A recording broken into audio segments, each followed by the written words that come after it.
Well, a US appeals court has ruled that most tariffs imposed by President Donald Trump are illegal. A majority of the judges said Trump went beyond his authority as president. The ruling affects Trump's so-called reciprocal tariffs imposed on many countries worldwide, but it will not take effect until mid-October.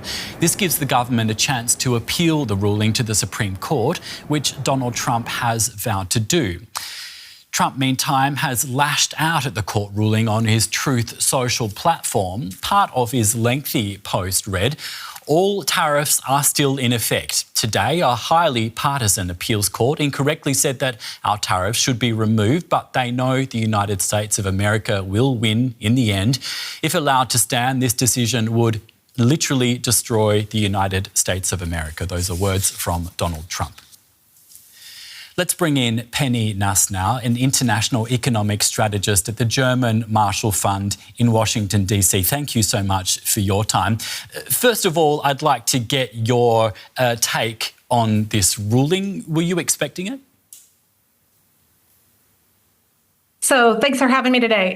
Yes, this ruling, I think, is largely expected. There were a few bits of it that I think were more open that when they came through, I think are notable. So first was exactly how the court would rule. And I think that the court ruled that in general, the president had exceeded the statute's authority to undertake these tariffs. The second bit that I think was a little surprising was it was a 7-4 decision.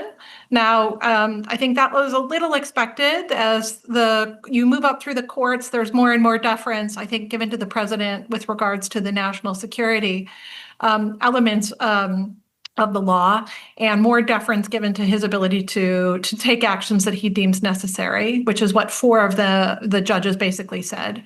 And I think the last thing that was a little surprising was that there were actually 2 instances of the tariffs use, one with regards to the trade deficit, one with regards to fentanyl tariffs that have been charged against Mexico, Canada, and China. And the court deemed that both of those use of tariffs were go beyond the president's remit.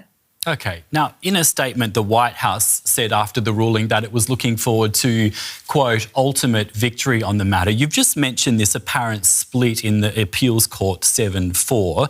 How likely, given that, do you think it is that the Supreme Court, the next level, would then reinstate these tariffs? Yeah, I think that's going to be a really interesting question for the Supreme Court, because while the Supreme Court in general is quite deferential to presidents in terms of their ability to declare things as a national security or not, they also are quite, at least the Supreme Court likes to stick to the actual Constitution and this very strict interpretation of our Constitution. And our Constitution makes it very clear that Congress holds the power with regards to taxation and tariffs, and that the Congress can only hand powers over to the president via statutory authorities, and that therefore I think the Supreme Court's going to have to really try to find a middle ground there between kind of its 2 prevailing some of the 2 prevailing themes that it's been enacting in their cases recently. OK. If this ruling does ultimately stand, where do you think this then leaves Donald Trump's broader trade agenda? So I think that it doesn't necessarily change the president's trade agenda that much. If this ruling were to stand, the president would have to use other tools that he has in his trade arsenal. Those still allow him to charge tariffs, although in some cases with more restrictions. But we've seen the president with the Section 232 tariffs to date change the rates on a whim, change the coverage on a whim. So Section 232 are also national security tariffs. They're the tariffs that are being used on automobiles and on iron and steel and on copper to date. But there are also cases against semiconductors and pharmaceuticals. And the president has been, with some of these taking a very expansive view of what is covered and what is not. So, for example, he's included beer and aluminum cans as a national security threat.